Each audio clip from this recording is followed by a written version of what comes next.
We are glad that you are able to join us this morning. It's going to be an impactful session, and I assure you it's going to be one webinar that you take home a lot of things that will help your business.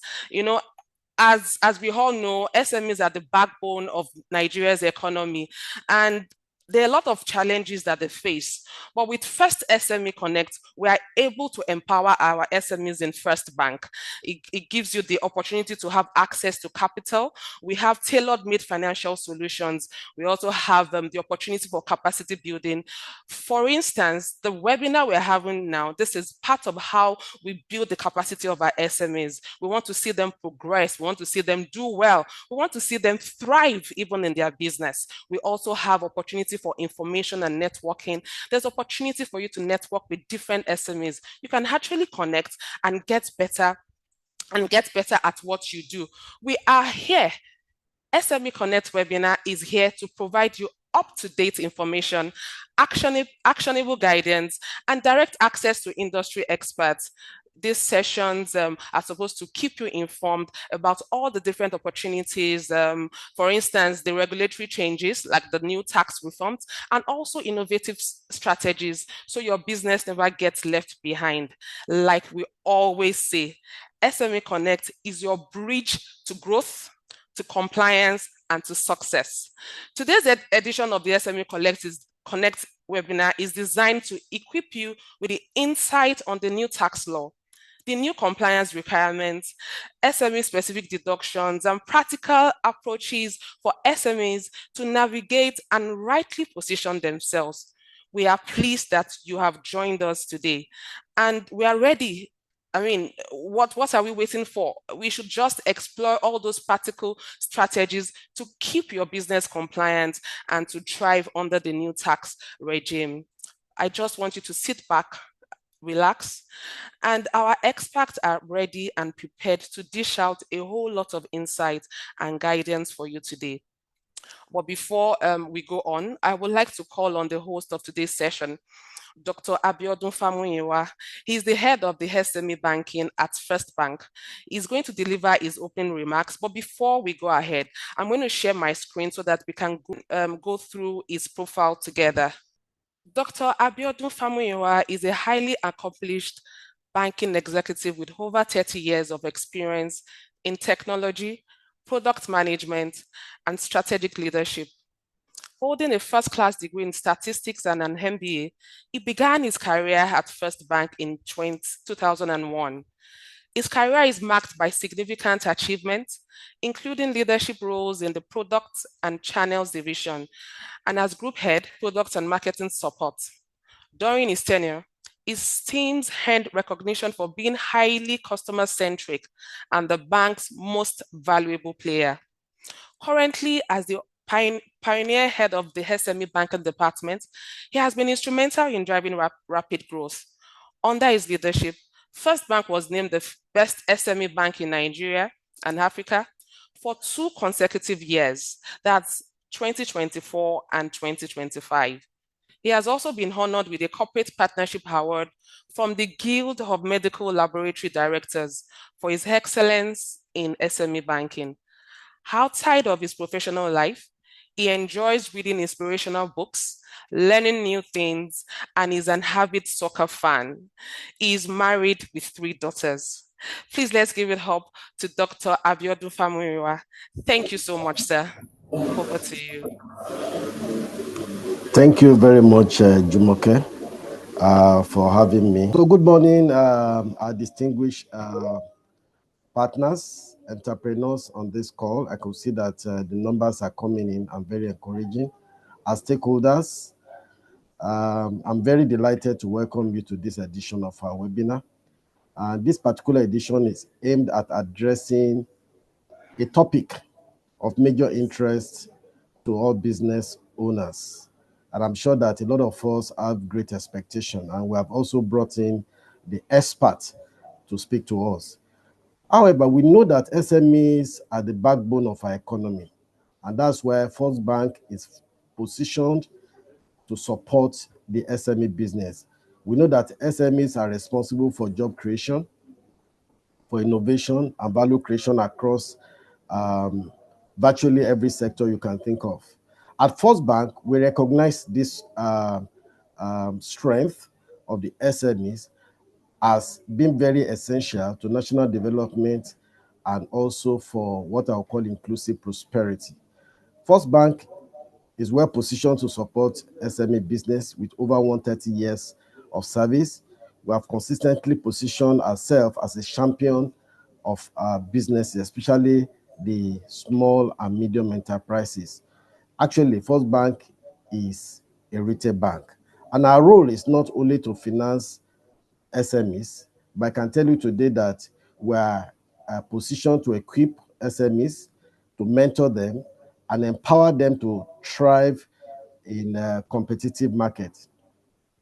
First Bank has developed a robust ecosystem that make it easier for SMEs to grow and to scale up their businesses. We've actually held several webinars, seminars, inclusive, to be able to ensure that, and I'm sure that some of those who are on this call have benefited from the previous scale-up businesses and seminars we've held in the past, and we're hoping to even do more. If we're looking at First Bank, we have dedicated SME desk across our branches nationwide.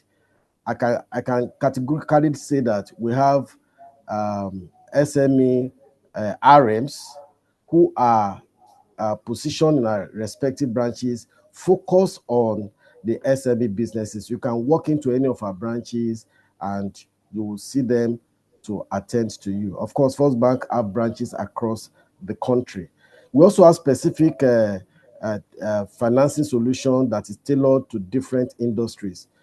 We have digital platforms that simplifies lending, simplifies payments, collections, and business management overall. We also have a dedicated team focused on business advisory support to help entrepreneurs make informed decisions. Beyond financing, and I'm proud to say that First Bank also invests heavily in capacity development for SMEs. One of it is what we're having today, which is the SME Connect. What is SME Connect? Actually, a one-stop platform for knowledge, for tools that will help us to build our businesses and to also grow our businesses and to equip us with the resources that we need. We also have strategic partnership with various government agencies like SMIDAN. SMIDAN just held a conference recently where First Bank also renewed our MOU with them. We have a strategic partnership with virtually all the major associations in the SME businesses, including schools, health, pharmacies, medical laboratories, private hospitals, and so on and so forth. And of course, we're also in partnership with some development institutions to strengthen access to global best practices. So, First Bank, what do we do essentially? We continue to expand our credit offerings to provide working capital loans for different kinds of businesses, asset acquisition finance, supply chain financing for contractors, and also we are into partnership to provide some specific schemes even for those in the oil sectors. Last year, I'm proud to say that First Bank disbursed about 100 billion to traders in markets alone, and overall we disbursed over 200 billion to SMEs across various sectors. And I'm also excited to let you know that these loans are mostly non-collateralized. That is perhaps the best you can see in the industry, and we are ready to even do much more. And thank you for all your support also all this while. In First Bank, what's our goal? Our goal is to remove every barrier that you can ever think of as an SME to hinder the growth of your business. Any barrier that may want to hinder your business, our priority is to get rid of them. How do we carry this out? Through different innovative products. We have our first mobile app. We have our online banking application. We also have first money agents spread across virtually all the local governments in Nigeria. And we also have digital merchant solutions to help SMEs embrace technology and expand their customer base, and to also help them to operate efficiently. What do we do in the bank?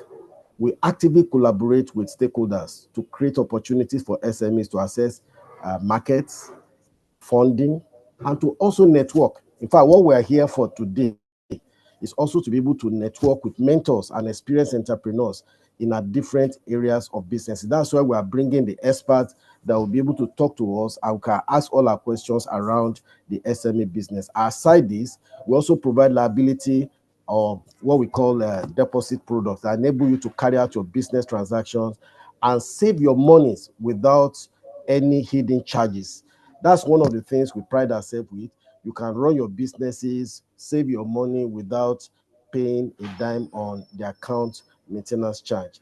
This type of products, we name them the first SME current account. It's actually a current account, and it comes in different various variants to support your business dynamics. We also have digital products. We have our POS. I can tell you the current POS we have is the best you can get in the market, and we can also have access to loans even through this first SME account.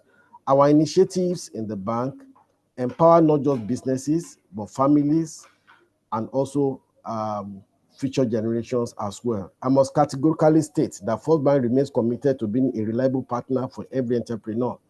We continue to innovate, we continue to invest, we continue to support SMEs to ensure they remain catalysts of sustainable economic growth. We also support, I must tell you this is a cheering news for the women on this call, that we support the women in businesses by providing loans for specific segments at a single digit. I thought I would get more reaction to this at a single digit. You can get more information around this from the bank. And I'm also delighted, just as you have been informed, to say that First Bank, your bank, won the best SME bank in Nigeria and the best SME bank in Africa for 2 consecutive years now. First Bank was equally recognized as the best SME-friendly bank of the year by brand handlers, among so many other awards and recognition by the bank. I want to welcome you once again to this exciting session. It's going to be an exciting ride, and I will just want to pause here and hand you over to Jumoke for further proceedings. Thank you very much for having me. Thank you very much, Dr. Pham. It's always a pleasure to have you speak. Thank you so much. And I'm sure we all heard all the numerous things that First Bank is doing to enable businesses. This is who we are. That is why we are here. That is why we do what we do. That is why we are called First Bank. Thinking about you first, you first. Thank you so much, Dr. Pham. So without further ado, let us invite our guest speaker.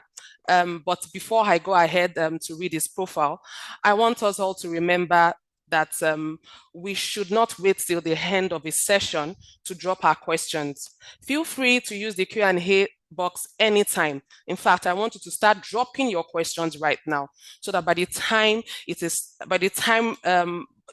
we start the Q&A session, we have a whole lot to discuss. But I believe our speaker's presentation would even answer most of these questions before we get to the end. And also, please don't forget, we will be sharing a poll just to test what you have heard.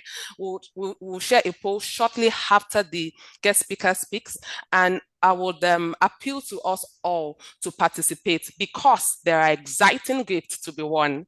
So see you. So Mr. Taiwo Oyedele is a respected policy maker, economist, and reform advocate.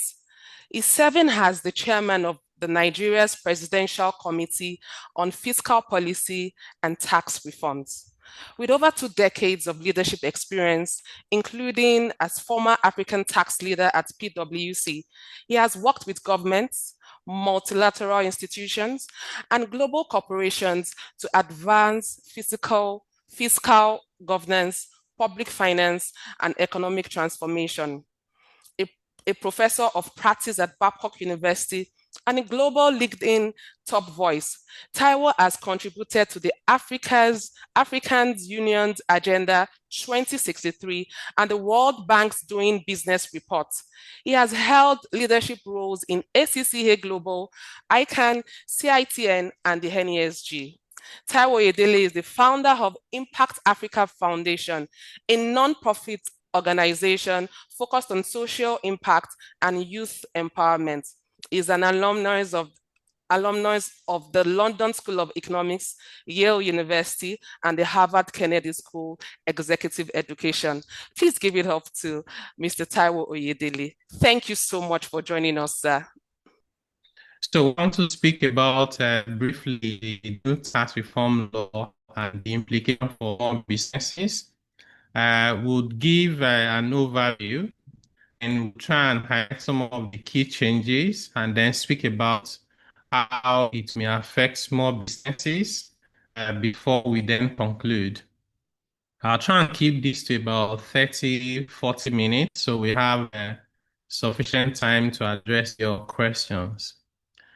So the first thing is to think about why we're even doing all of this in the first place. So our tax system in Nigeria for many years, since our independence, has not worked. We've seen instances of multiple taxation. We've seen instances of government taxing people on their investment and capital when people are just trying to make ends meet. We also see laws that are quite archaic, very old laws that even when you read it, it's written in English, but you struggle to understand it. It's almost like the King James Version, of the Bible. So the small businesses, despite contributing a lot to the economy, employment, and supporting households and families, unfortunately bear even a greater burden of tax, particularly by non-state actors, local government, all over it. If you consider the system of different cars in the race, what likely to see the picture look like what you have on the screen when Nigeria is on trying to survive with the 1960 B2, competing with some developed countries where their tax system is much better, even Africa, countries like South Africa, who have a more modern developed countries, Tesla, cyber, which of course in this race, difficult for Nigeria to win because the driver is not working type of vehicle. So it's the reason why we talk about passing this high on the with just a brand new car. So we repeal all major tax laws and then enacted new ones. So the cost of reform, contrary to what you mean. All right, so I was trying to focus of the reforms being that we want to be able to address those issues affecting small businesses, eliminating multiple taxes, and allowing businesses just to be able to grow. Because the best way for a country to develop is to allow businesses and individuals to imagine if every small business in Nigeria is able to grow and hire one extra person. If you have 20 million small businesses and each of them hire one additional person, that's 20 million employment that you can generate easily, which can help us address so many things, including insecurity and poverty. So that's the approach we are adopting with the reforms. So I will highlight some of the key changes that will be of interest to you. One of it is that from January next year, the personal income tax would come down. Many of us know it as PAYE. So this is the tax that you deduct on the salary of workers. So anybody who is earning the national minimum wage, which is currently 70,000, will not pay any tax. And even for people who earn a bit more than that, like 80,000, 90,000 per month, would also not pay tax from January next year. And people who earn, 100,000, 150, 1 million, up to about 1.8 million in a month, they will see a drop in their own taxes. So their PAYE will come down. For the high income earners, people who earn more than 2 million a month, they'll see some slight increases. The increase for the person who earns 2 million will be less than the increase for somebody who earns, 10 million a month. So that's the way the personal income tax has been designed under the new law. So majority of our citizens, like 98%, would either not pay personal income tax or they will see a drop. So only a small percentage, the top 2%, will see an increase in their personal income tax. Another thing that you may have been seeing in the media, social media, newspaper, TV, is about the tax ID for banking. So they'll say, if you have a bank account, you must get a TIN. If you don't have a TIN, they will debit your account, they will close your account. All those things are just fake news. So what happens is that in 2019, there was a finance act. Some of us on the call will be familiar with Finance Act. In that Finance Act, a provision was made that if anybody has an account and they're using that bank account for business, you can open a bank account for yourself, a personal account, and then you ask customers to pay there. It's not illegal. But because you're using the account for business, government says you should collect tax identification number and give to the bank. So this requirement was implemented from January 2020, so which is over 5 years now. Remember when I showed you the picture of those cars, I said that the Nigerian car is old. So we get rid of it, right? And then we build a new car. But while you are building the new car, there are some things you have in the old car that, you can still move into the new car. It might be your glasses, it might be you have navigation equipment, whatever it is. So this provision about bank ID that was in the old law that we're repealing, we transferred it into the new law. So as a result of that, some people are knowing for the first time and they say, oh, this new tax law, they will debit account. So let me just clarify for you. Nobody is debiting your account, because if you are not using your bank for business, you don't even need to get the tax ID. If you have TIN already, either the TIN is from your state, like LRS, or it's from FRS. If you are based in Kano, you get from Kano Internal Revenue Service, and so on and so forth. Whatever tax ID you have already is sufficient. You don't need to do anything. But if you are doing business with the account and you don't have that tax number, you can easily get one. And the website to get it is Joint Tax Board, jtb.org. If you go there and you fill in your information, you get it the same day. You don't even need to go to any office. You can get it online on your phone. So the other one is informal sector. So most of us on this call, we operate in the informal sector, in the sense that we don't have a company registered with Corporate Affairs Commission. We're just doing our business so we can take care of ourselves and our family, and that's okay. But what we are trying to do now under this new reform is to encourage more small businesses to formalize. We want them to register with Corporate Affairs Commission because it helps them to be able to grow. It helps them to improve their corporate governance. You have to keep minutes of meeting. You have to prepare accounts. You have to submit it. So those things require you to have some level of discipline. You need to keep records. When you buy things, you keep the receipt. Those behaviors help you to be able to grow your business and be able to access credit facility, like what First Bank is doing for small businesses. It also gives you the opportunity for investors to take interest in your business that can help you to expand.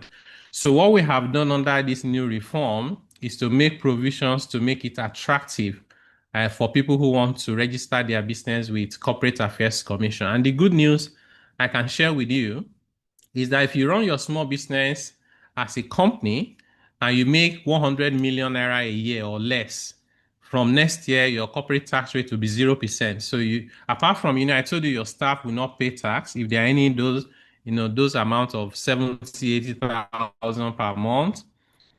This one now, your business itself will also not pay tax unless you make more than 100 million naira turnover in a year. The good news is that the Corporate Affairs Commission said they will register 250,000 small businesses for free. So if you're on this call now and your business is not registered with CAC, you can take advantage of this and register for free. And from next year, you don't pay company's income tax on your income. The other one is around tax harmonization. I started by saying there are too many taxes in Nigeria, so we are trying to harmonize them. Officially, there are more than 60 different taxes. Unofficially, nobody knows the number. We know it's more than 200. And most of these taxes, the burden are placed on small businesses that can't even defend themselves. So this is the reason why, one, we are harmonizing those taxes to get rid of so many of them. Number two, we are introducing what we call the tax ombud. So there's a new office that has been set up to protect taxpayers with particular focus on small businesses. So when anybody shows up and they say you have not paid XYZ, they can even make up the name of the tax as they go along. Whether the tax is legitimate, whether the tax is not legitimate, if anybody is trying to take advantage of you, the tax ombud will be able to help you. Once the office has been properly set up, you have the numbers like a toll-free number, a call center, if you are up for sending emails, whatever works for you. And you can even engage in your local languages. You don't need to speak English. You can just speak your language and help be on the way. So nobody will just come and seal up your premises or harass you and take your items. So this new office has been set up particularly to protect small businesses. Another one is around incentives. So we have various incentives that we have introduced. Some of the old ones, we have removed them, particularly the ones that are creating economic distortion for us, where you have to know somebody at the presidency or somebody at the Ministry of Finance to be eligible to it.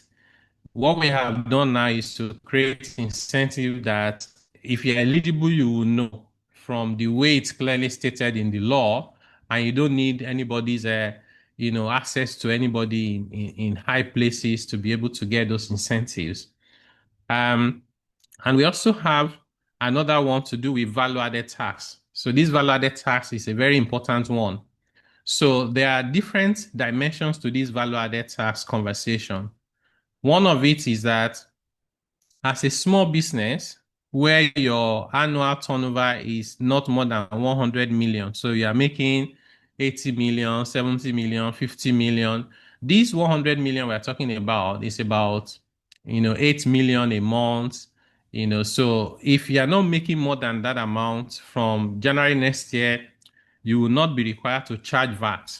So whether you are selling goods, whether you are providing services, you don't need to charge VAT anymore. Because we want to take the burden away from you of having to charge VAT. The same way, if you render services, many of us may be familiar with what we call withholding tax. So you are rendering services, you send your invoice to your customers, your invoice is 1 million naira. Instead of them to pay you the full 1 million naira, they might pay you 950,000 and they'll say 50,000 is withholding tax. Now, from next year for small businesses, this withholding tax has been removed. So when you send your invoice of 1 million, you get your 1 million complete because you don't need to pay withholding tax anymore. So in addition to that, I decided to just make a longer list because I know that while we're working on this reform, the SME sector was our priority because that's the sector that has the most of our citizens who are trying to make ends meet, and they don't seem to be getting a lot of support from the government. So we believe that if you prioritize these small businesses and life is easier and better for them, it will impact on the whole economy positively and household and society at large. So you will see a lot of incentives for small businesses. Some of these I've mentioned to you already. For the personal income tax exemption that I told you about, on that website, we have a website, fiscalreforms.ng. I think I'll show it to you now once I'm done with this presentation. If you go to that website, you see a lot of information, including a tax calculator. So if your small business cannot hire an accountant, you don't have the money to, and you don't know how to calculate tax, that tax calculator is available to everyone. If you go there now, even on your phone, you can calculate how much tax you need to pay. It will also show you whether you are exempt or whether you are not exempt. So it just makes life very easy. So there are many other opportunities and exemptions here that you can have a look at. We'll have the ones to do with rent relief. So if you or your staff, you pay rent, you can take a deduction. That is if you're above the exemption threshold. Let's say you earn like 500,000 naira a month. So you're eligible to some relief for annual rents. Up to 500,000 naira can be deducted from your salary before you start paying taxes, so that the tax you pay will then come down. If you pay life insurance for yourself, or yourself and your spouse, if you are married, that one too, you can claim a deduction for it. If you take a loan to build your house, the interest you are paying on that loan, you can also deduct it as well. If you contribute to pension, many of us, we're doing the micro pension scheme, and it's a good thing if you are not already doing it. Anytime you have some money, I don't even think it's anytime. You just have to deliberately put some money aside. It doesn't matter how small it is into your own pension, because, we all pray to grow old. And when the old age comes, you don't want to be dependent on anybody, not even your children, because at the end of the day, it's better for you to be able to take care of yourself, and whatever your children give you is an addition, even if they are buying you a car, right? Not that you are waiting for them to send money for food. So those pension contributions that you make, you also get tax exemption from the amount. It doesn't even matter the amount. If it's 1,000 naira, you get exemption. If you do 10 million naira, you still get the exemption as well. And it helps you to reduce your taxes. There is a development levy that was introduced to harmonize different taxes that big businesses pay. I know there are people on this call that are not small businesses. Maybe they are above the 100 million a year. So for small businesses, they're exempted from that 4% development levy. If you're above that threshold, you have to pay the 4%. But what we're also trying to do from January is reduce the tax that big companies pay from 30% to 25%. So everybody, whether you are big, whether you are small, whether you are medium size, will benefit from the tax reform. But the biggest benefit is for the small businesses, more than the big businesses. If you are into agriculture, you are into education, you are into pharmaceutical or medical services, you have an extra benefit. So from next year, anybody that is into agriculture, anybody that is into education, some of us have schools, some of us also have pharmacy shops. Now, anytime you buy anything from next year, make sure you keep your receipt. Any VAT that you pay when you are buying things, whether it's a car that you bought, whether it's a phone, whether it's the airtime, you buy airtime. Every time you buy airtime, there's VAT in it. So all those VAT that you paid from next year, you get a refund. If you are into a Greek, or you are into education, or you are into medical sector, so you get a refund. Now, if you are not into these sectors, and you are under 100 million, you don't charge VAT, you also don't get any VAT refund, right? If you are above that 100 million and you are not in these sectors of agric, of health, and of education, let's say you are into entertainment, okay, or let's say you are into consulting, or let's say you are buying and selling mobile phones, right? And your business is bigger than 100 million a year. So you'll be charging VAT, and it's not a new thing. As we speak today, you're supposed to be charging VAT. If you're not doing it, you're just not compliant. So, but from next year, apart from charging VAT, which is the same rate as we have it currently, so nothing has changed. But what has changed from next year, if you pay VAT on anything, including you buy a car, you pay VAT. You buy a phone, you pay VAT. All those VAT that you pay, you'll be refunded. So there are different categories of benefits. Let me just summarize it again for VAT. The first one is that if you're a small company where you don't make more than 100 million naira a year, you're exempted from VAT. You don't charge VAT from next year. Number two, if you're above that 100 million, you charge VAT, but then any VAT that you yourself paid on the things that you buy, you get that VAT back. Then the third category is that if you are into education, if you are into healthcare, and if you are into agric, then you also get, you don't charge VAT. This one is the most beneficial one. You don't charge VAT. We call it zero VAT, but you also get your refund of any VAT that you pay back from the government. So this is the personal income tax calculation that I told you about. So we just did some sample calculation on this slide. So the QR code you see to the side is where you find the calculator itself, and I'll show you the website in a moment. So you see from this calculation that somebody that is earning, 840,000 naira a year, that's 70K per month, is not paying tax. The person that is earning 1.2 million is paying less tax, and so on and so forth. You see different categories and the taxes that they pay. So there's a lot of misinformation, especially on social media, that many of us may have seen. So this is just to show that, contrary to what many people are saying, these our reforms are benefiting everyone. And the tax rates in Nigeria are still the lowest in many African countries, not to talk of even developed countries. Look at our VAT rate. It's even like half of Ghana, and South Africa is less than half of Kenya. There's no tax on airtime. The tax on airtime that was introduced by the previous government has now been reversed by this government, and so on and so forth. So we have attractive tax rates. These POS printouts that you see to the right was somebody that went to Ghana, Accra, and then he ate at a restaurant and he saw all the taxes that they put on the food. So the person shared it and said that we are enjoying in Nigeria, or that these taxes they're paying in Ghana, just on restaurants alone, there are like 5 taxes that you have to pay. So we are not saying Nigeria should impose more taxes. And I know that we all have the concern about how government is spending our money. So when we get all these taxes, what benefit do people get from it?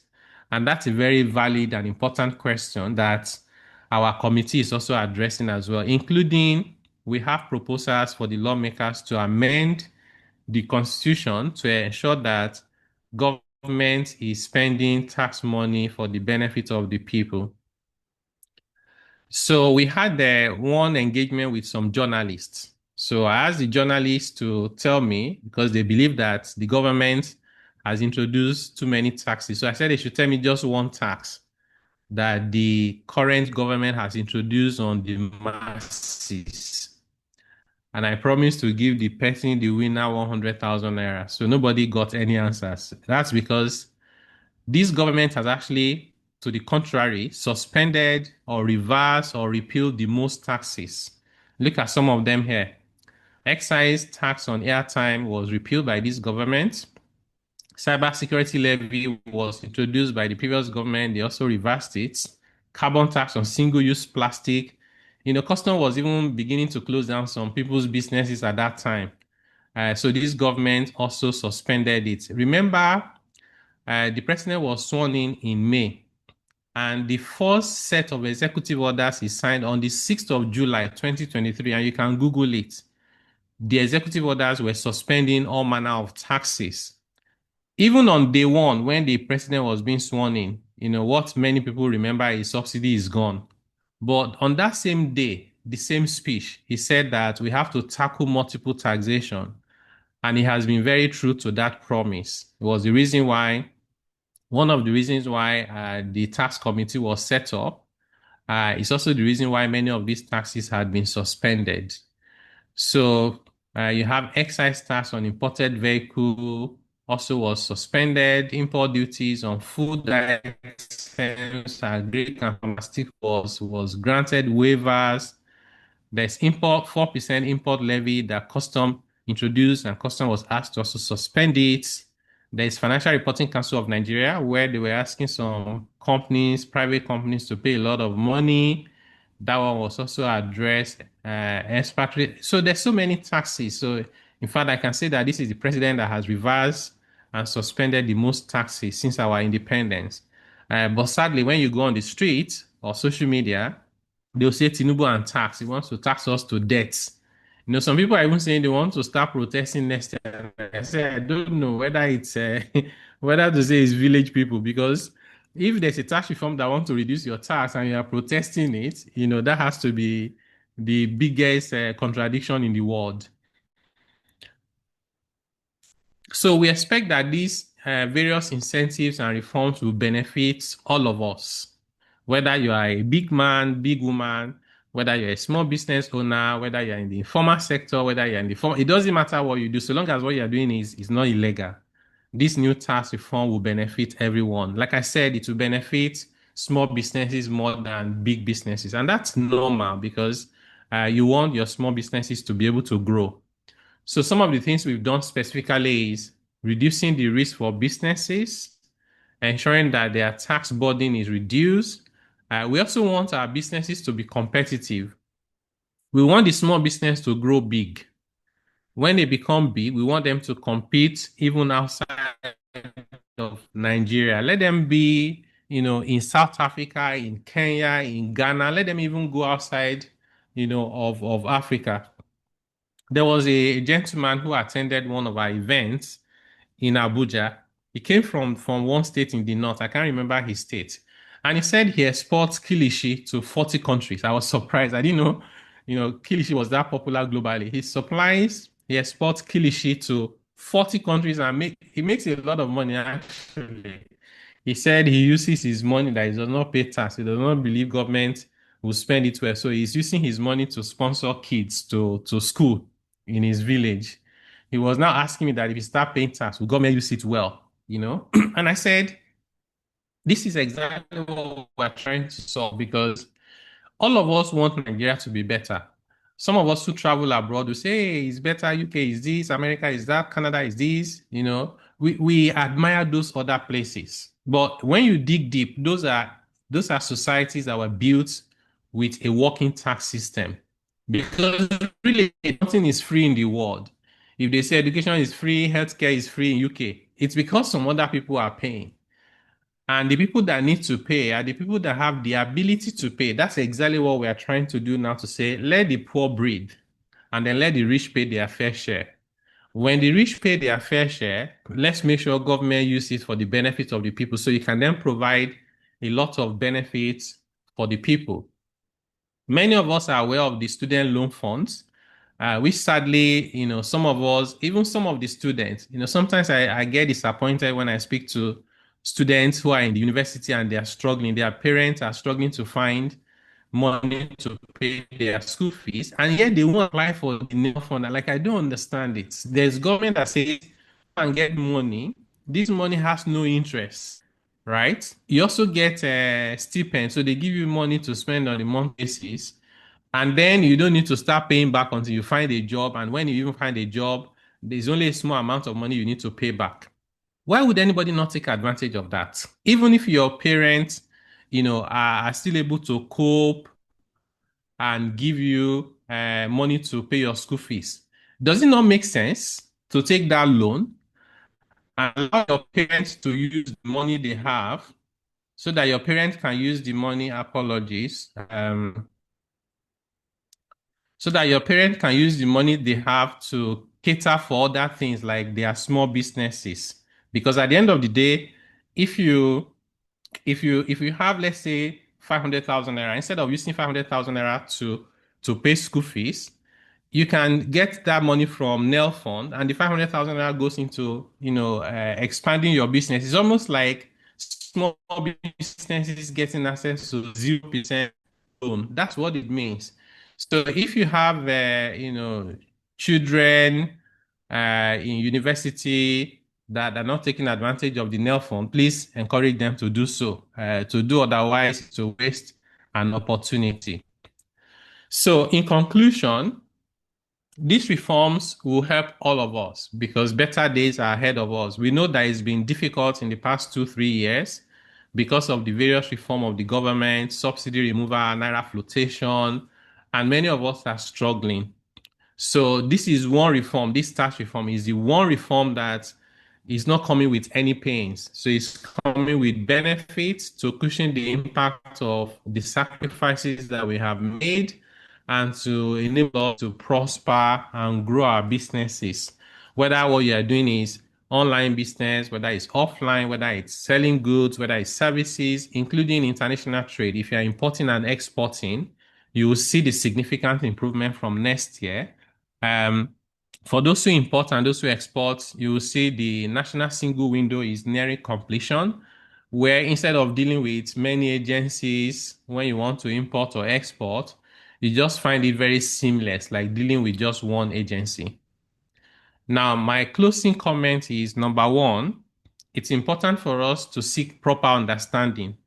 There's a reason why if we are sick, we look for a qualified doctor. We don't insist that we must look for our tailor because we like our tailor, right? The tailor is good, but not a medical doctor. If you want to fly, you are thinking of, is the pilot qualified and does the pilot have the right experiences? You are not looking for your mechanic.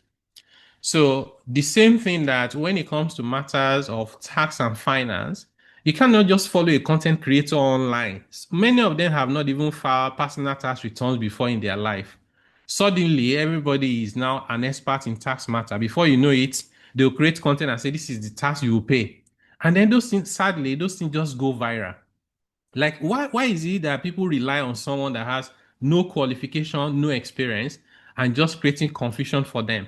And I've seen people have real money because of this misinformation that is all over the place. I was on the plane to Abuja from Lagos last weekend, and a gentleman, when we landed, he ran quickly to me and said, okay, I see you on TV. You are the one doing the tax thing, but you are creating confusion for us. And I said, what happened? He said he has shares in a bank and the bank was doing right issue. Right issue is when a company says existing shareholders can buy more shares at a discount. He said he did not buy you. And I said, why? He said, because we have introduced 30% tax, capital gains tax on shares. So I said, now where did you get that information from? That there's an exemption for anybody who has shares that is no more than 150 million naira. So if you are not selling more than 150 million naira shares in a year, you are exempted. How many people in Nigeria even have, shares that is worth 150 million naira? That's 99%, more than 99% of people who have shares in Nigeria don't have up to 150 million. So apparently, this person did not know there's an exemption. He just had 30%. He said he's not buying. So he refused to buy and he lost money in the process. And there's so many other examples of people making mistakes because of misinformation. So my advice to you is don't run with any headline. Those people are trying to make money. So when you create a sensational post on Instagram, on YouTube, on Twitter, Facebook, those people get paid at the end of the month for the impression, the engagement, the comments. For them, it's survivor. So if they put the good news there, they will have 15 likes. When they put the bad news, it will be 1 million views. Why wouldn't they put bad news? It's for you now as an individual to take care of yourself because they are taking care of themselves at your expense. So it's for you to say, well, I hear you, but where's the link to? There's one I think was Insta blog. I don't follow them, but people were sending it to me where they said I had put something out that says from January government will debit bank account if you cannot explain the amount there. And I said, when these people are sharing this fake news, why don't they just put the link and say, this person we are talking about, this is the link to the interview? No link. So the person can't even watch the interview themselves, which means the objective of that post is not to educate the people, it's for the owner of the account to earn their own money at the end of the month by creating confusion for other people. So find the opportunities. Just on this call now, I've shared so many benefits for small businesses with you. But if you are not aware, you'll not be able to take advantage of it. You also need to mind the gap. So there are instances where You need to keep records. There are instances where they say you must file returns. You need to prepare those returns and file them. Whatever it is that the law is asking you to do, you have a bank account, you are using it for business, customers pay there, from there you pay your suppliers. You must get tax identification number. That's something you have to do. If you don't have it, take steps to collect tax ID so that you don't have any issues with somebody blocking the account or post no debit. Then, and that's also in line with the last one about you need to take actions. So when you need to do something on your part, make sure that you play your own part. That's how to connect the dots. Finally, this last word I want to leave you with is that what we're trying to do now is to make our country successful. And like a rising tide, it lifts all boats. So if Nigeria is successful, all of us will be successful. The small business will become medium size will become large will become multinational. Why can't we have that in Nigeria? So it's easy for Nigeria if we all work and play our parts for Nigeria to be a $1 trillion economy where poverty will be less and prosperity will be commonplace for all of us. So some of the information I shared with you before, you can see our contact details. We have a website, we have email, we have WhatsApp. You can follow our WhatsApp channel, LinkedIn, X or Twitter, Insta, anyone that is, you're familiar with. You can always get credible information from all these platforms. So let me quickly show you the websites.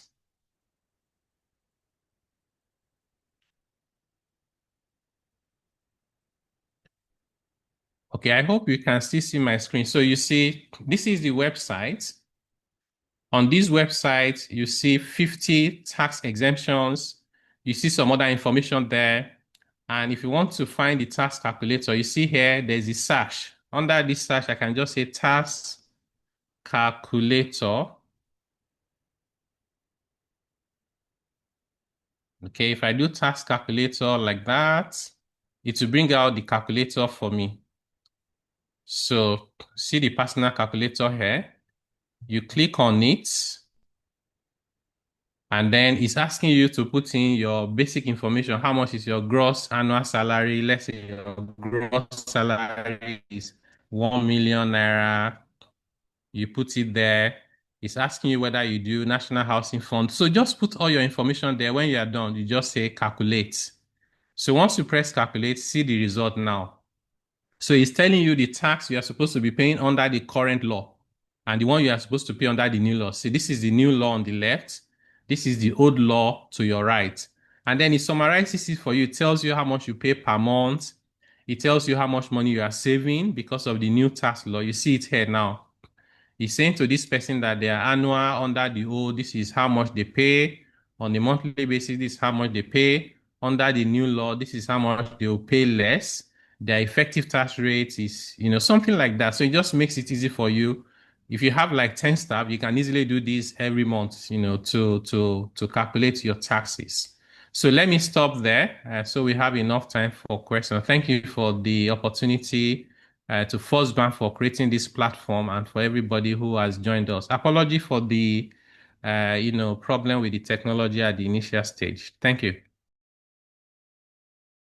Thank you so very much, sir. Man, thank you so much. We are just happy that you were able to make today, sir.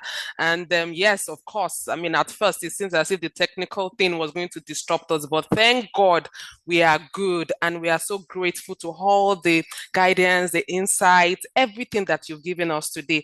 I will not say much, but I just want to say something that came out so top to me, which is doom is not what we expect with this new tax reforms, because I can tell you, everybody just thought that January 1st is the doom day. But from what you have said, what you are telling us now, and from what we have heard, is that better days are in fact what we expect next year. And it is just that it is the reform is actually for our benefit, not to hurt us in any way. It's beneficial not just for individuals, but especially for micro, small, and medium businesses, and that it is good to know that that you have you were thinking about the small businesses while this reform was going. So I believe we all heard it here. It is not doomsday. I mean, let us relax.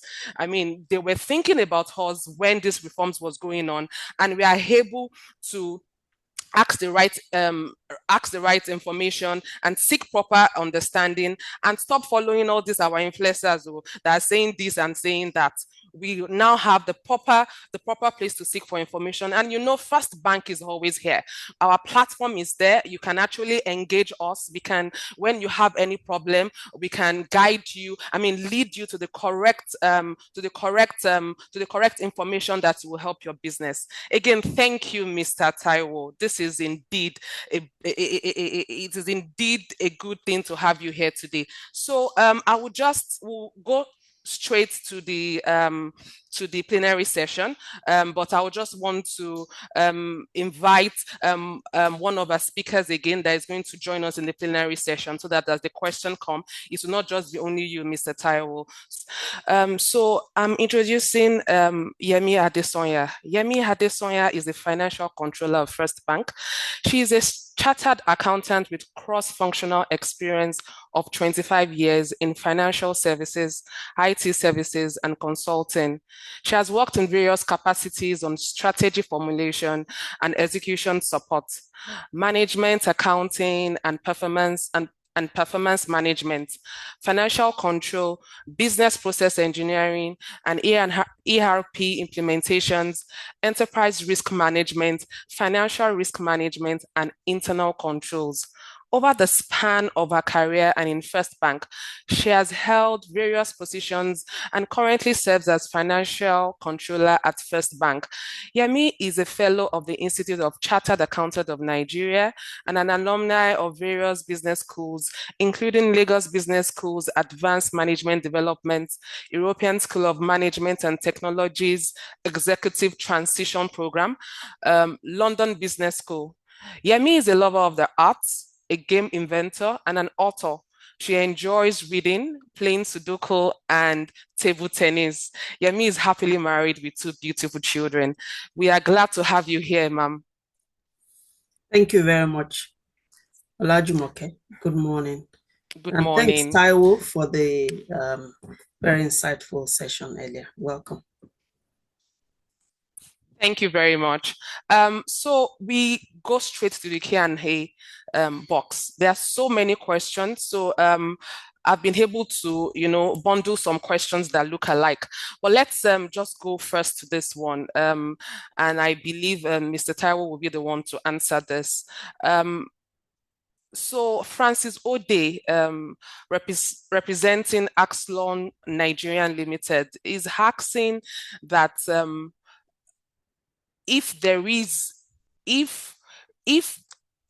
as a company is expected to collect VAT from non-VAT entities in the course of doing its business, e.g. buying packaging material at the market or buying office essentials such as bottled water, etc., why has FIRS refused to reimburse withholding tax receipts, yet at the same time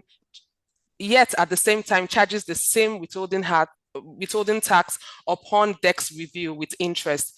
If FIRS do not pay interest on the withholding tax being withheld, why does it charge it? I think this question is just around the fact that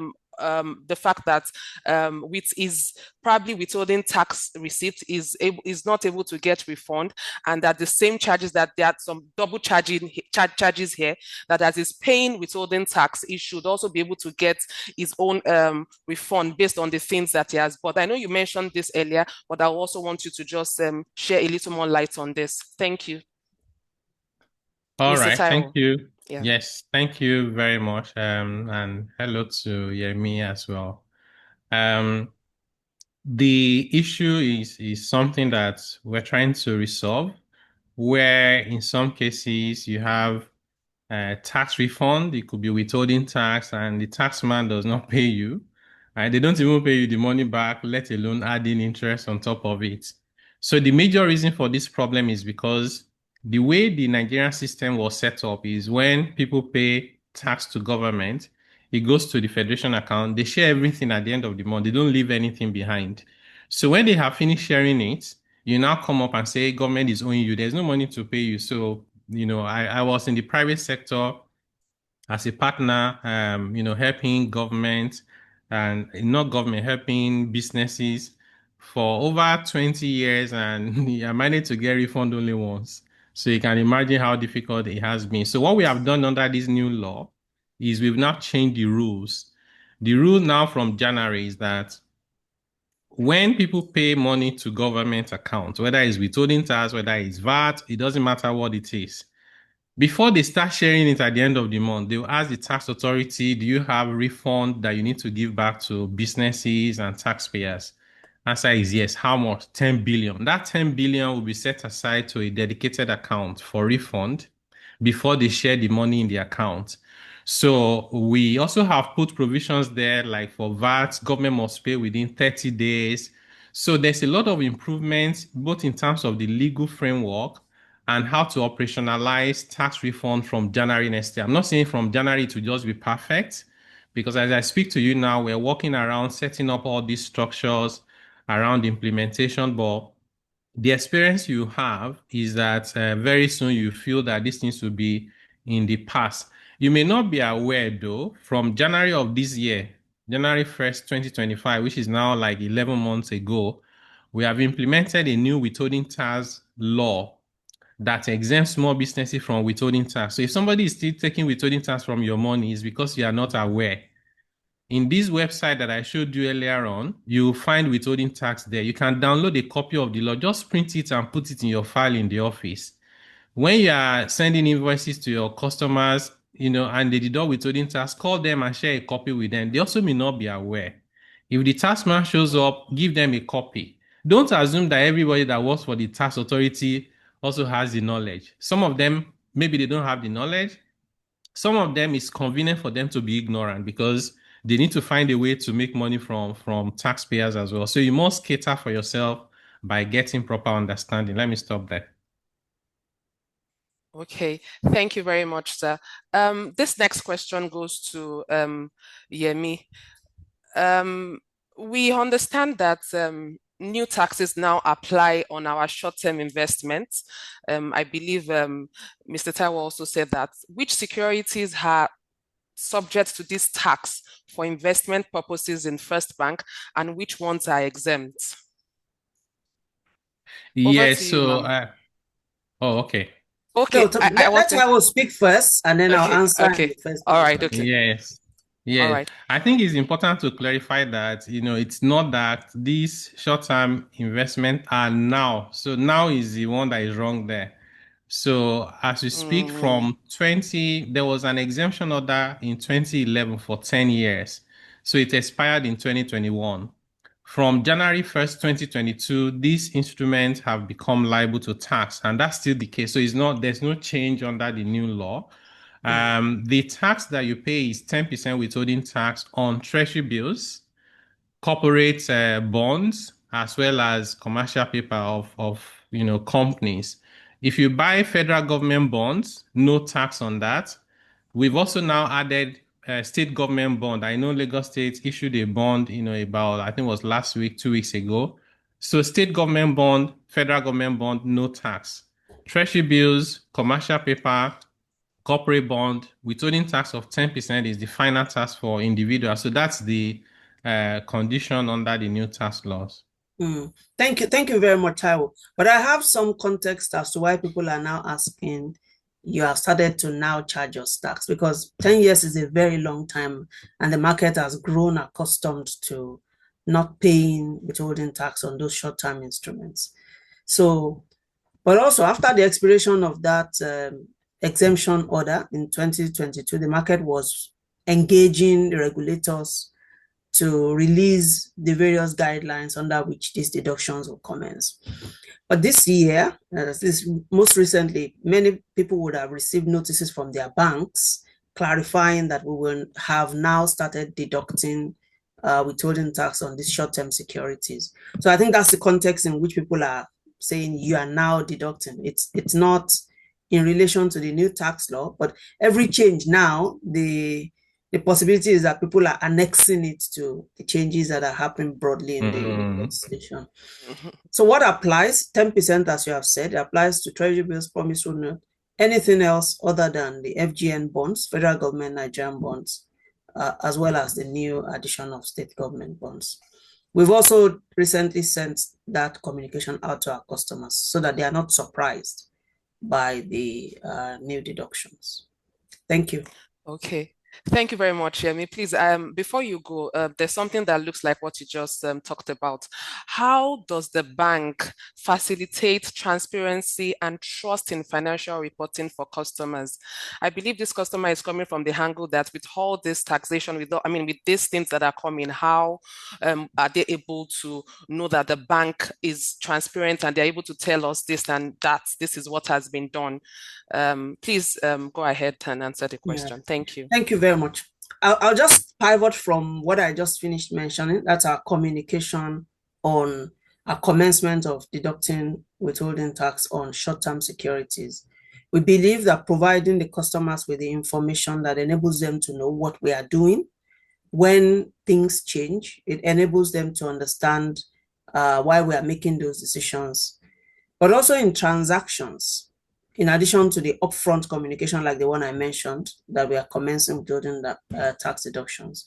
In your transactions, we also provide breakdown of what is what. When you have investments, for example, what is the face value that we're returning, what's the interest earned, how much withholding tax are we deducting, and in various charges that the bank deducts from customers, which ones are, have we added VAT, we make those deductions or disclosures of the deductions so that the customers are aware of the various ways in which we are complying and how much of the charges or their interests have we withheld and remitted to the government.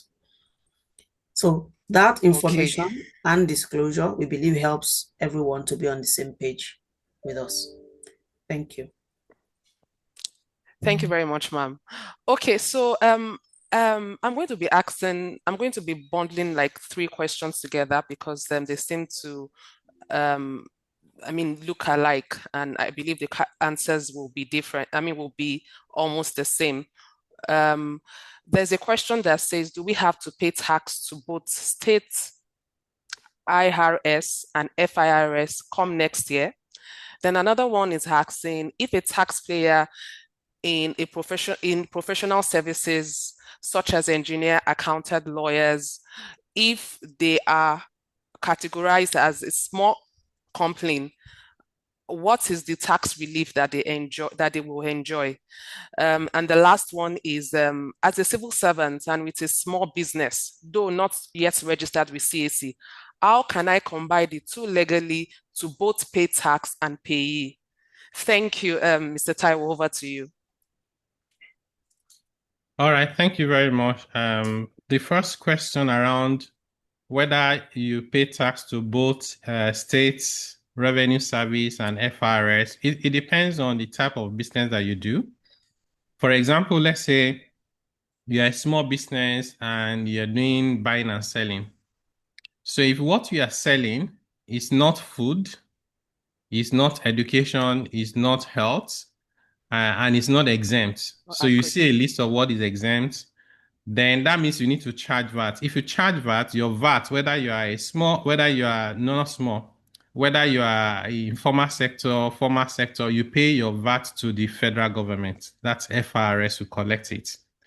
Whereas if your business is not registered with CAC, the tax you pay on your own income is to your state.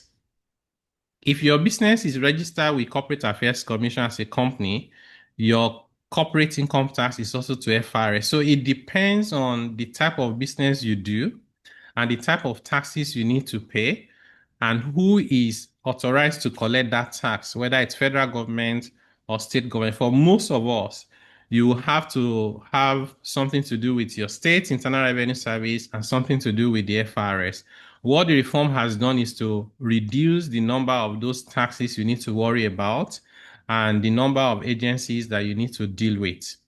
The second one is if you're an engineer, accountant, a lawyer, how does this small business thing apply? So the professionals, engineers, accountants, and lawyers are not given the exemption of small companies. So they are not regarded as small, even if their annual income is less than 100 million. That's because these professionals have the level of education to do the accounting they needed to do. So they will charge VAT, but they also claim back all their VAT. So the advantage you have if you're on this call and you're an engineer, an accountant, a lawyer, and you have your own business where you are rendering those services, from January next year, you do what you are doing currently, which is charge VAT on your invoice. But from next year, you can now claim VAT that you pay that you were not able to claim before. So again, you need to keep records, and then you need to file a claim for your VAT refund. If you charge, you can do some of the things by yourself.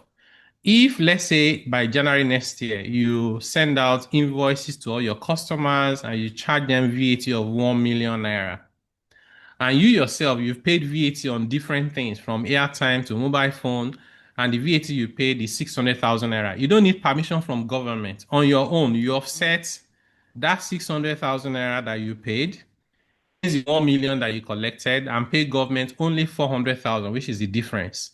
Let's say you paid 2 million VAT and you charge 1.5 million. Now, it's not enough to offset what you pay. So you offset what you pay, right? And there's 500 that government is owing you. You now file a claim for a refund of that 500,000 naira to the government. And government under this new law needs to pay you within 30 days. So the last question was not really very clear to me about whether you pay some tax and you also pay PAYE. That was what I heard, which I believe, depending on whether you are a worker, if you're a worker or an individual that runs your business as an enterprise, you pay personal income tax. So that personal income tax for workers, right, employees, is done by PAYE, pay as you earn. Whereas the owner of the business does not do PAYE, so they do their own tax once in a year. It's called direct assessment. So it's just the direct assessment and PAYE are just the ways that personal income tax is done, depending on whether you're a worker or a business owner. Okay, I think this particular customer is saying that he has another business. He's a civil servant and he has another business, Oh, okay, and okay. he wants to be sure, he wants to pay that. He does not mind paying taxes on both. So that how does he and his business is not even registered. So that Okay, how I will he understand pay? now. Yes. I understand now. So if you are, whether you're a civil servant or you work in the private sector, if you have this your day job where you are being paid a salary, they will do PAYE on your salary. On the side, you have another business that you are running. In fact, I was speaking to somebody this morning who is even a tax officer who was not aware that if you own a house that you rent out, so you are collecting rent, that rent is taxed, and you're not deducting the amount you're using to maintain the house. You pay insurance, you fix the windows, you fix the drainage, all the money you spend on the house. Keep the record. Record is so important. So when you collect rent, your rent is 2 million. Deduct all your expenses first before you even start talking about tax. So as a civil servant, the PAYE has been deducted. You need to have the information from your employer. At the end of the year, you fill your form, your tax returns. You put the income from salary there. PAYE that has been deducted. Income from rent.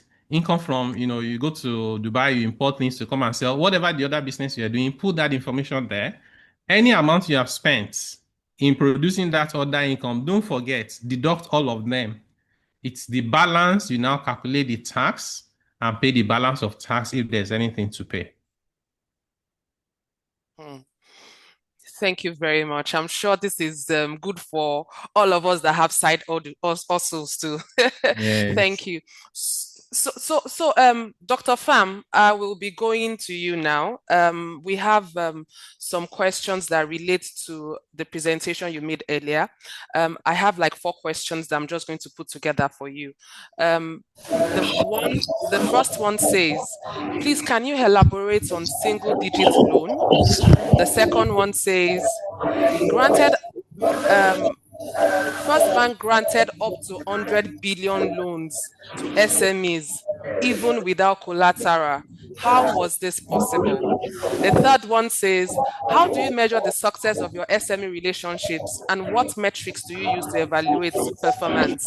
And the fifth one, as was stated by Dr. Abiodun, what are the bases for loans that are not collateralized? Please, if you can answer this question, sir. Thank you. Okay, so just for want of time, I'll try to put the questions together. Okay, when I roll out the data, it was a big of surprise, not only to you, even to some of the external bodies that came to Nigeria to ask about how First Bank is doing in supporting SME businesses. But that is just the truth. If you go to market today, we are very heavy in supporting those businesses, and these loans are not collateralized. And I must boldly say that our CEO is a proponent, a huge supporter of this. While he was even the chief risk officer of the bank, he actually brought in experience to ensure that he supported the SME businesses. Some were even able to access above 50 million naira, up to 50 million loans without any collateral at all. It's amazing, but that's just the fact as it is on the table. And I know somebody also asked question about the single-digit loan. Yes, those single-digit loans are actually specifically focused on the women businesses. The men should not tell me that we are partial in the bank. The whole essence is that we are trying to support the women in businesses, okay? And this is not only Nigeria, it is an international practice. There are specific areas where we support the women in businesses, some eligible products, those who are in beauty and cosmetic products, agric and agric allied products, transportation and logistic products, confectionaries. A lot of women do a lot of baking. So if you're into baking, cake, and all the rest of them, you can be sure that you can have access to loan up to 7.5 million at single digit from First Bank. That is massive. So I would like to stop here. I know we are not, time is not so friendly with us. Thank you very much, Jumoke. Thank you very much, sir. Okay, over to you again, Mr. Taiwo. Our people came for you today. And I'm glad that you've been able to answer all their questions. Okay, so this says, I would like to know how this tax law applies to individual savings account holders, like aged customers who have nothing doing but receiving upkeeps funds from their children. Also, like that also is the question about someone that is I'm staying in the diaspora, and I pay tax already in my country, but I have small businesses in Lagos. Are you telling me that I would also pay tax in Nigeria? Then let me add this one also. Hold on. For CAC business account, how much will the account reach before being taxed? I believe a registered business, not a limited liability, maybe a business name, business. I mean, a business name registered account. How much tax would they be paid? Then also along with that, I'm just trying to bundle everything so that we'll just answer all the questions at what, because I mean they are almost all the same. There's this one that has okay, question 1, is enterprise Apologies, please. My system just went off. Okay, sorry, sir. Please, can you go ahead while I pick the others? Thank you, sir. All right. Thank you very much for those questions. So for the savings accounts, nothing has changed. I'm sure that First Bank will be able to advise them whether there's any tax they are paying on their savings account, because it's mostly interest that you earn on savings accounts. For age customers, retirees, pensioners, so you're exempted from all those pension, retirement benefits. But if you are, some of us will say we have retired, but we are not tired. If you are retired and you are doing business, you can't be automatically exempted just because you have retired before. So otherwise, the example I gave was Aliko Dangote would just say he's over 60 years retired. Then all these refinery and cement will stop paying taxes. So the exemption that retirees have is to do on their retirement benefit and pension. If they start doing business, they will enjoy exemption for small business. If they are big, they will pay tax like anybody else. If you get paid by your children send you money either from Nigeria or abroad, all those ones are exempted. Gift, they buy you a car, enjoy it in peace. They send you dollars or naira, you don't pay tax. Diaspora. So you live abroad, you work there, you pay your tax. There's no tax for you to pay in Nigeria on that. Whether you send it to Nigeria or not, you're not paying tax. But while you are abroad, you are in the US or UK, you have a side hustle in Nigeria. That side hustle is making money. The rules that apply to everybody also applies to that business. The target is not you as someone in diaspora. It's the business you have. I have friends who are, living abroad and they have properties in Nigeria and they collect rent. We can't exempt them from rent just because they are Nigerians in the diaspora. The last one is you register with CAC as a business name. It's not like a company. It's a business name. What happens to you? That's a very good question. So if you register as a business name with CAC, if your annual turnover is no more than 100 million, you will not charge VAT. So you enjoy that one. Withholding tax also, you will not pay withholding tax. But the only difference between you and a company is that a company pays its income tax to the federal government. That one is 0%. But because you are a business name, your income tax is payable to the states where you are resident. That one is not 0%. That one, you have to apply the tax calculator that I showed you the other time. So the disadvantage, one small disadvantage you have between a business name and a company is to do with the income tax. For a company, income tax is 0% up to 100 million. For an individual at 100 million, you already be paying tax to the state. And you use that tax calculator. Remember to deduct all your expenses. And before you pay the tax, you may even end up with the 100 million annual income. You may end up with no tax, because if you buy a car, for example, remember the cost of that car, you get a deduction for it. We call it capital allowance. You see, in this new tax law, we have simplified it. You don't even need an accountant to do it. You bought a car for 10 million, just divide the cost of that car by, I think it's 4 years. Every year you take out 2.5 million from your income before you pay tax. You buy fuel. Keep receipt when you are buying fuel. All the fuel that you buy, you deduct it. You are buying airtime. If you can afford it, do postpaid, because they'll send you the statement. Keep it. That's your evidence. All the cost for your calls, you deduct it. If we do this thing properly, even when you are not registered as a company, you find that you actually have little or no tax to pay. You can then focus your energy on growing your business. Thank you very much, sir. We still have over 300 questions, but I will just speak.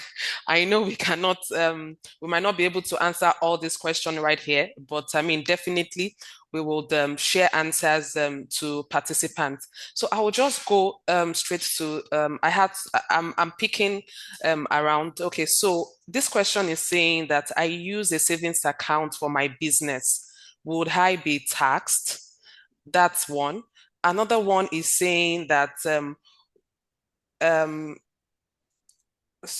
one is saying, I operate a real estate business presently. However, transaction is made via my savings account.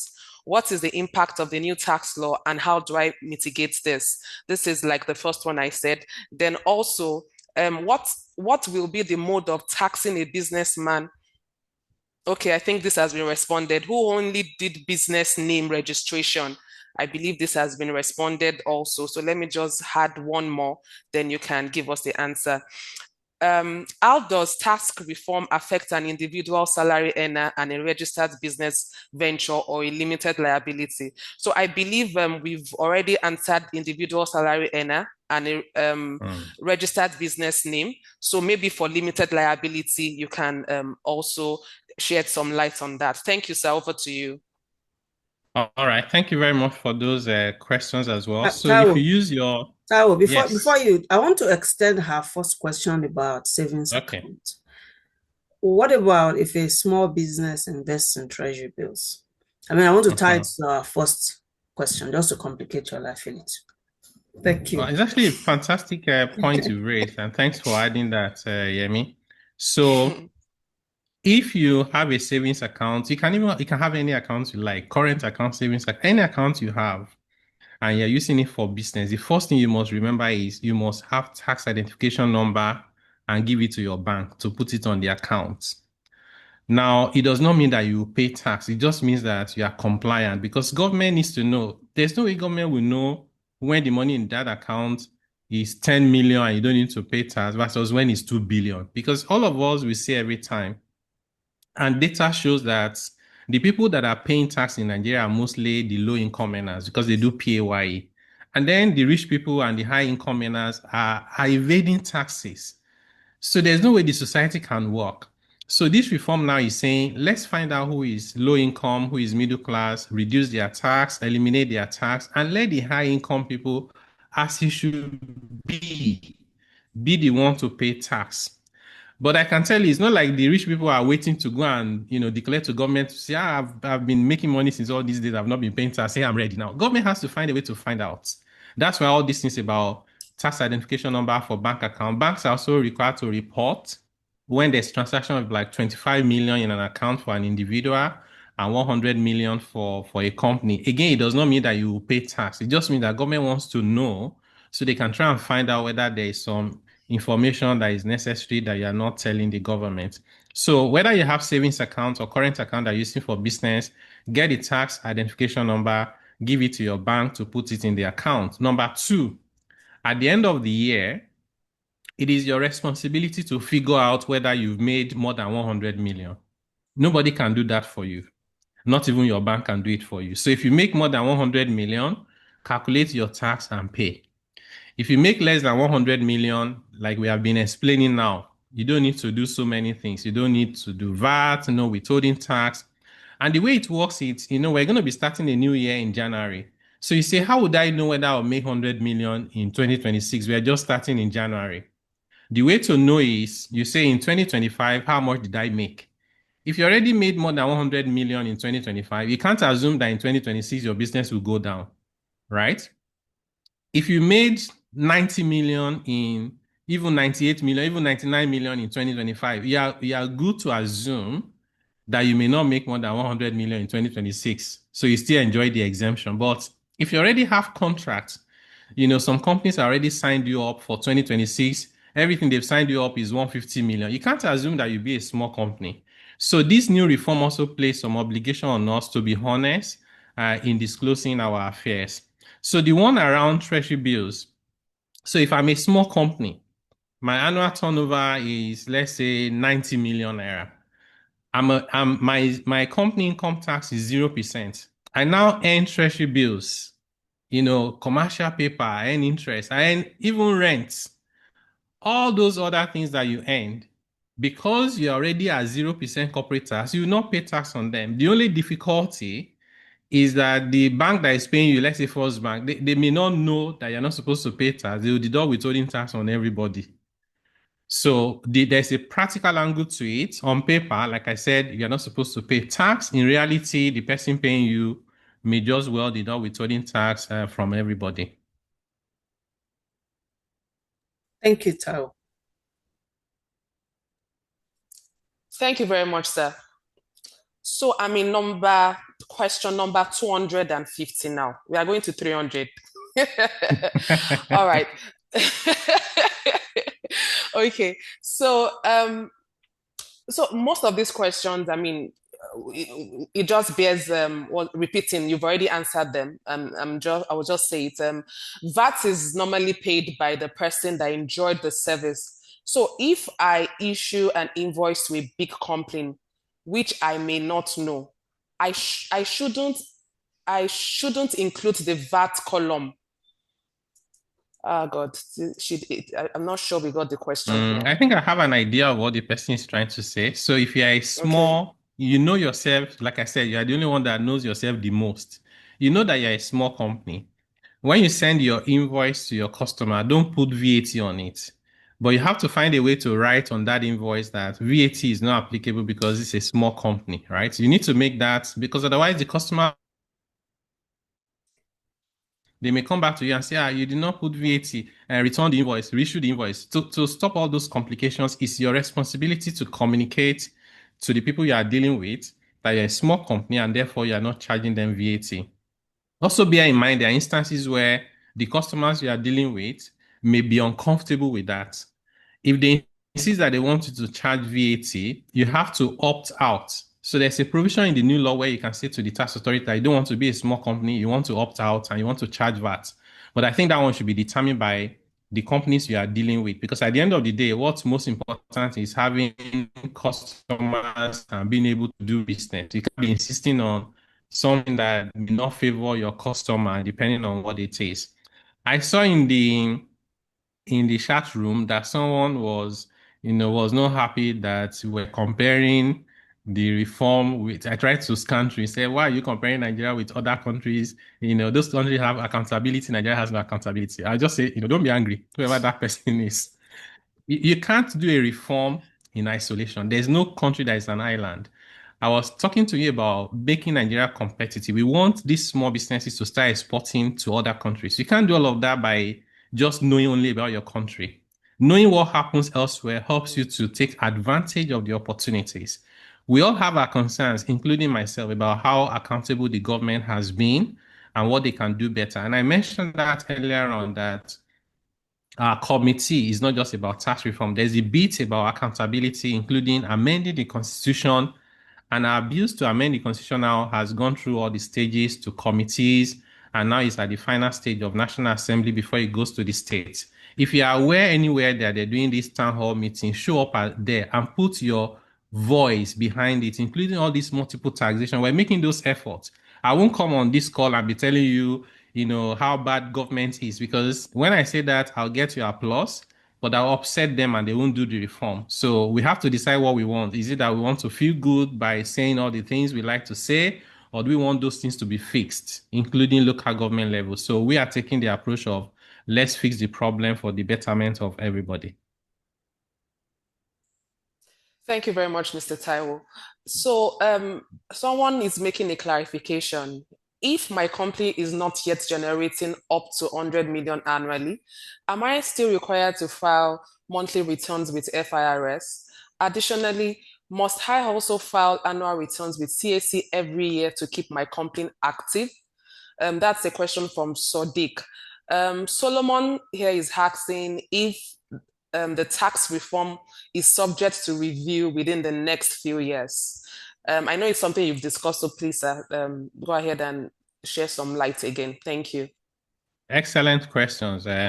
So for annual returns, if you're a small company, as defined by that 100 million that we have been talking about, by the way, is 100 million turnover and not more than 250 million assets. So those definitions, you see the details in the analysis we have on the website.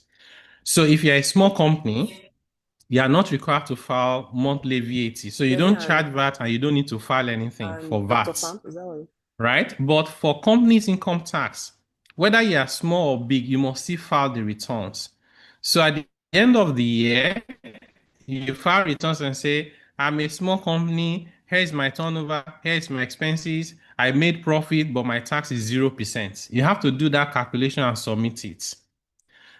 Which means if you're a big company, you put your profit and you calculate the tax and you pay. So everybody has to file income tax return, whether they are small or big.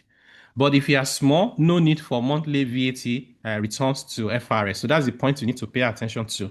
Are the tax laws subject to review? Of course. There is nothing that is cast in stone. In fact, as we're doing implementation now, we are noting down areas where we need to make corrections. Some of them are to do with conflicting provisions in the law. If you look at the Nigerian Tax Act, it defines a small company as 50 million. Nigerian Tax Administration Act says it's 100 million. But we know as we're going through the reform process, it was 100 million that the National Assembly approved. So it was an editing problem when they were trying to gazette it, that 50 million crept into it. So we're already working on a guideline now that will clarify that anytime that you find any definition that is inconsistent, we take the one that will benefit the taxpayer. That's how we want to resolve it, because government cannot create confusion and then benefit from it. So if anything is defined in a way that is creating confusion, you take the most advantageous definition from the point of view of the businesses, the taxpayer, and the individuals. We are working on possible amendments, maybe sometimes in 2026, to make corrections and areas where there could have been gaps. So I think those are the questions you put to me.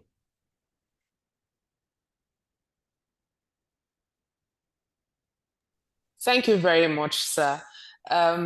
We are supposed to have a hard stop by 12:50, but I'll just give you one last question. Then I would also go to Yemi. So please shed some light on subscription and the withholding tax, such as software license subscription. Do we have to pay withholding tax on software license subscription?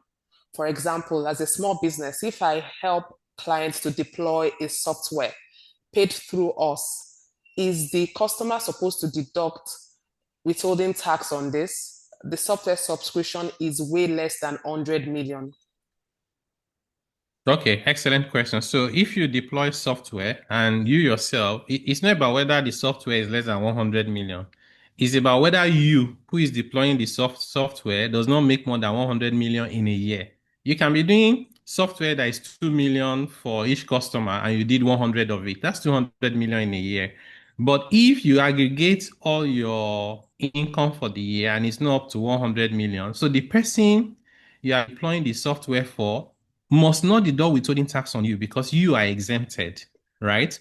Now, even if you are not exempted, let's say your software business is worth 500 million a year. So which means they deduct withholding tax on you. But anytime you are deploying that software for a small business, that small business should not deduct withholding tax on you, right? So there are two angles to it, both of them trying to benefit small businesses that you need to be aware of.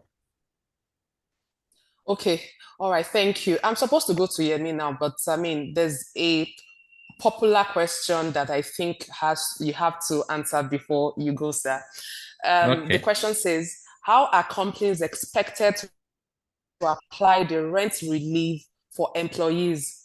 Should they be automatically deducted from employee's salary, or the employee should provide receipts for the company to apply the rent relief? Yeah, so that's a popular question. So thank you for asking it. We're still finalizing the guidelines, but the taxman cannot operate without evidence. Otherwise, everybody will say they've paid rent and they will get the deduction. We could just as well made it automatic for everybody. Also, bear in mind that government is trying to get intelligence. A lot of people who are landlord and they earn rent, they don't report it. So the whole idea is that because the tenant is getting tax relief, the tenant will tell government that I paid rent of 1 million. So you get your own relief, which is fine. Government will now go to the landlord and say, they said they pay you rent of 1 million. They have not told us in your tax return. So that's kind of intelligence. So at the end of the day, the staff will have to show the evidence that they paid the rent before they can get the deduction. Don't grant them the relief automatically, because when the taxman comes and you can't show the evidence that the staff paid the rent, they will collect the money from you as the employer. Taiwo, if I can just make one comment there. I mean, since First Bank, we're always trying to also provide input into policy. Given that the amount of relief that's granted is just 500,000 in Nigeria today, most people pay rent that's above 500,000, and I'm packing the low-income earners that are already benefiting from this new tax law? Is the burden of providing proof that I've paid rent above 500,000 really worth it? Or should people actually bring their actual rent and you grant that as a relief? I mean, that's the balance that's been debated. So the 500,000 maximum rent relief was actually not designed for middle class and upper class. It was designed for low income earners, and the policy thinking behind it is that if I'm a low income earner earning like 100K per month, and I'm in a city like Lagos, Abuja, Port Harcourt, and my friend works for the same company, earns the same 100,000, and is in one village in Ekiti or Gombe. So chances are that my friend in the village is not paying rent. He may be staying in a house that is not fantastic. It might even be a mud house, but he's not paying rent or paying something insignificant as rent. Me that I'm in Lagos, I'm paying maybe like 1/3 of that my salary as rent in a shared room. So at the end of the day, if you don't do this rent relief, that urban poor suffers more than the rural poor. So this rent relief is meant to reflect one way of showing that a low-income earner is in an urban area is the rent that they pay. So that rent was targeted at those people. That's why the amount looks small. That 500,000 naira is not small for those category of income earners. So, but because we don't want to say only low-income earners can claim it, we said everybody can claim it, but no more than 500,000 naira. Thank you very much. Thank you very much, Mr. Taiwo. Thank you. Yemi, please, I'll be giving you the last question for our session today. I like the fact that you even added to what, you added a question to Mr. Taiwo. So I just want to also, there's this question that came concerning First Bank. Does First Bank have any product to enable SMEs pay or remit their taxes? Okay. I mean, the short answer is yes, but I would like to just say that in addition to our First Online that is well known, well loved, which we recently revamped, by the way, offering enhanced functionality, better user interface, and ease of setting up recurring payments. We also have a specialized solution which SMEs can download the First Bank's corporate app, where we can make payments, salary, utility, tax payment, and integrate the application into your financial reporting solutions to have improved visibility. So because we're a full service financial services institution, you have these various applications and platforms where we can pay taxes, and we can also enhance visibility into your financial reporting. So yes, we do. Please speak to us today and we'll be glad you did. Thank you very much. Thank you very much. And thank you so much, my panelists. Mr. Taiwo Oyedele, we are so appreciative of your time that you have spent here today. Thank you for showing us the guidelines, showing us what we need to do, showing us how we can help our SMEs and how our SMEs can also be empowered. I mean, like I said, the one thing that I was so happy about that you made that you made us all to know at the beginning of the session is the fact that January 1st, 2026 is not a doomsday. It is actually a day that is, it's actually a day where these reforms will start, and these reforms are actually for our benefits, and especially SMEs. So I'm sure we all have heard it today, and we are so grateful also. Madam Yemi Adesonya, thank you so much. Dr. Pham, thank you so much for being here, and thank you for all the insightful contribution that we have all made here today. We are glad that we have been able to push, this guidance and insights even into our different businesses. And yes, I know that we have quite a number of questions that were not answered today, but we'll be rest assured we are going to after the session, we're going to spool them and we're going to answer them and send responses even directly to your email addresses. We are glad that you have joined us today. But before we go, we have already put, there's a poll now that is going on. I would appreciate if you can participate. Like I said, the exciting great gifts to be won during this, for this polls. And also I'll be introducing Ibidu, who is the head SME acquisition and partnership, is going to give us a breakdown of the SME resources that we have in First Bank. Thank you very much. Over to you, Ibidu. Thank you.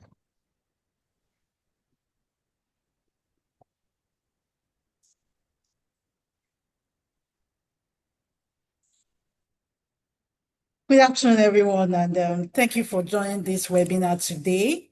And it's been very insightful. Thank you, Mr. Taiwo, for your all the insights and knowledge you've shared with our SMEs. And thank you, our own able FC as well in the bank, and Dr. Famuyiwa as well for the insights. So just as we're wrapping up, we feel that we should share some resources for our customers, the things that you would need even as we progress with this transition. For us in First Bank, part of our promises to our SMEs actually fall under 7 pillars. So we're not only promising that you will get access to finance as will everybody expects the bank to, but we have access to the market, capacity building seminars and workshops like this one that is talking about the tax now. We also grant you access to some other government changes, the market and infrastructure are one of the capacities pillars that we have for our SMEs. But just as we're talking about tax today, we want to say that as a bank, we have many resources available for you as SMEs to actually position yourself well for these tax changes. Part of it is also in terms of the platforms that we have for payment and remission of your tax payments. Our first online is available for your tax remittance if you're online. For those that are SMEs that are not yet digital savvy, you can also walk into any of our First Bank branches to remit your tax at any of our locations. In terms of our platforms as well, we have the resources that can help you track your income and your expenses, which is very important for when you're also doing your tax. First online, first mobile, and even POS terminals, you'll be able to track your reports. Some other things are also coming on board there, so watch out for them. You'll be able to track your inventory and sales so that even as you're planning and taking care of your books, you can showcase all of that as well.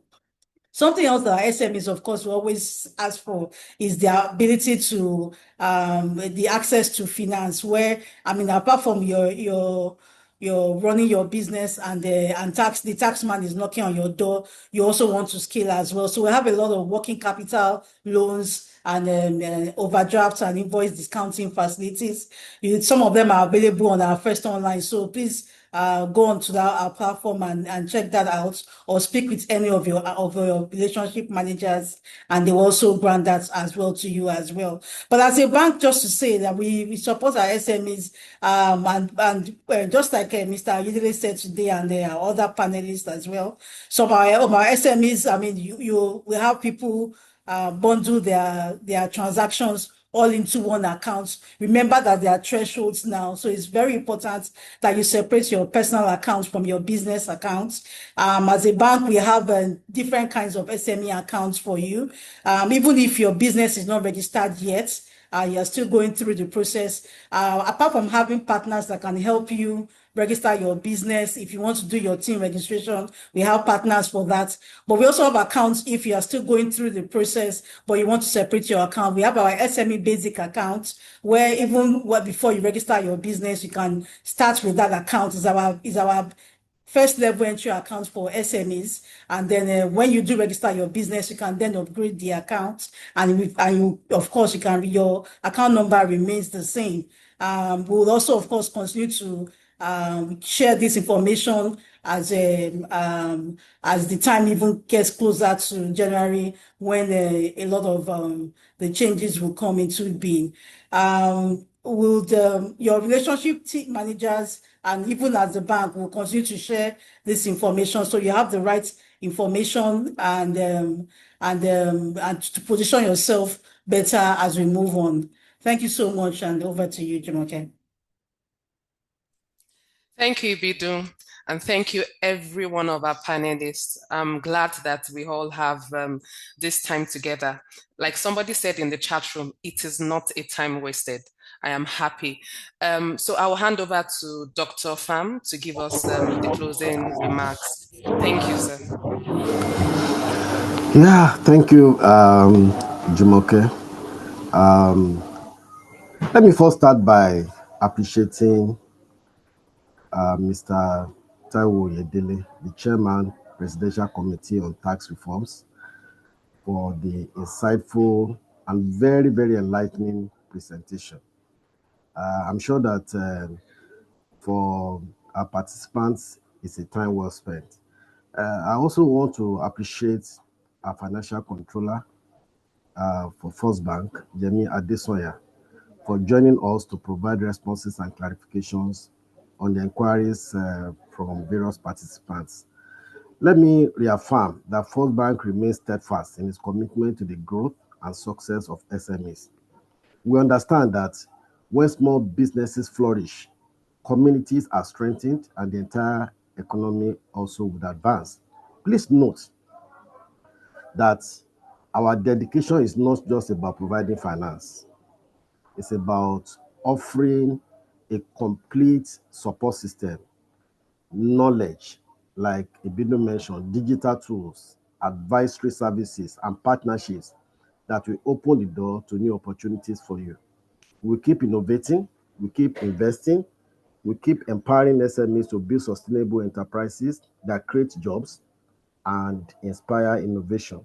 We continue to stand by entrepreneurs, helping them to navigate challenges and unlock their full potential. Thank you, Ibido, for the support, and Jumoke for anchoring this webinar successfully. Let me also thank our other colleagues, MNCC and IT, providing support at the background. Most importantly, before I round up, I want to sincerely thank our distinguished participants who joined us today from all over the globe. I was surprised some joined from Sweden, from UK, from all over cities in Nigeria, and I'm sure that you all have learned a whole lot. We look forward to partnering with you on this journey to greater success. From First Bank, I want to say a very big thank you to every one of you. God bless. Thank you, sir. Thank you, everyone. Thank you, Mr. Taiwo. Thank you, Mrs. Yemi. Wishing everyone a great day. Thank you. Bye for now. Thank you. Bye-bye. Thank you. Bye. You first. First Bank.